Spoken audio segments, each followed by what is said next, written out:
Welcome to the Global Motorcycle Network. I'm Jim, and today we're at Albin Lodge, and I want to talk about boots, specifically boots for riding motorcycles.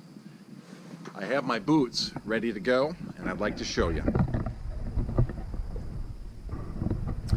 Here are some roper style Frye boots that have an interesting feature. They have zippers on both sides, easy to get on and off, have a little bit of a dressy look, a simple traction sole. Their advantage is they're a little bit dressy, they polish well. Their disadvantage, the zippers let cold air come in, so they're not very warm. Here are my Frye Harness boots. These are the first boots I bought specifically for riding, and they are great. Very heavy leather, unlined, strong heel, a sole with some traction, although I've worn it off, but a very strong neoprene sole. Very stiff flex. You can go ride all day on them. When you're done riding, and if you're planning on walking around a lot, not so great. Here are some goatskin Western style boots that I bought at the Boot Barn in Nashville. Really comfortable, good for driving cars, not so good for riding a motorcycle because of the slippery leather sole. By the way, this is where Chuck Taylors belong, in my opinion. Not riding the bike, but waiting in the saddlebag for after the ride. Same thing goes for slides and flip-flops. Take them along, but don't wear them when you're riding. All right, let's look at another pair of boots. Here are some Red Wing boots. I think they're called the Bergmans. And these boots are very thick leather. They have a very stiff sole. They require breaking in because all these Red Wings are built the old way. But they're high quality. There's enough of a heel to hook the pegs. I like the middle depth lug sole. So I really like the Bergmans. Another pair of Red Wing boots are these black Chukka boots.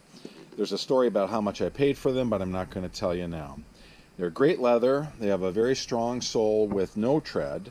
I think they're more of a city boot. They look good with standard clothes, and there's enough of a heel and enough of stiffness in the sole that they're comfortable to ride. I have these Frye Thunderbird Western style riding boots. You've got the Thunderbird etched on the shaft of the boot. There's a zipper on the outside away from the exhaust, and then lug soles.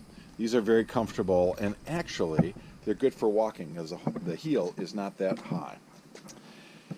Frye makes a boot called the Stanton Moto, and it's got a good aggressive tread that's rubber on the sole, got some fancy buckles. They don't really do support because you've got a zipper. The zipper lets the cuff of the boot be tighter than if you had to slip it on, and so it's good for riding, especially around the city. Here are some Frye Wingtips. These are the James Wingtips. They have a lug sole. Even though I've resoled them, it's pretty much what the original was like. Leather lined, real wingtips, not just stitching. I've got a pair that are black that I'm wearing, and they are good city riding boots. I like them.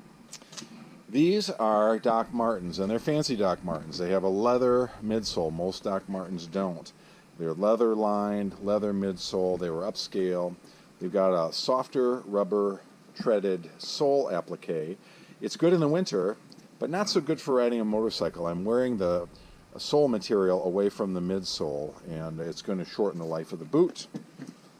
I like how they look, though. More Fryes. The reason that I have so many Fryes is they fit my feet. Okay, these are Dakota Mach wedges. So they've got a wedge sole.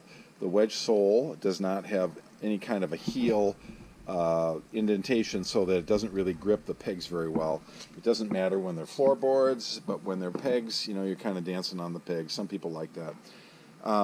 The Mach catches on the shift, and it's not damaged yet, but it's starting to sort of be worn a little bit. I would not recommend Mach for my primary riding boots, but I ride in them sometimes. And then here's a pair of Frye Dakota plain toes, no Mach toe. So these work really well. Good strong midsole, a pretty deep lugged outsole, which picks up a lot of mud and dirt actually.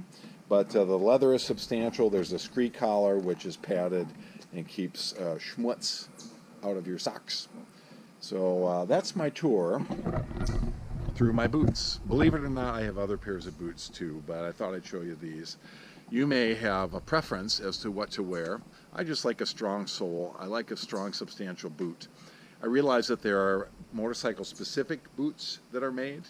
I have not purchased a pair yet. Someday maybe I will. Until then, thanks for visiting the Global Motorcycle Network.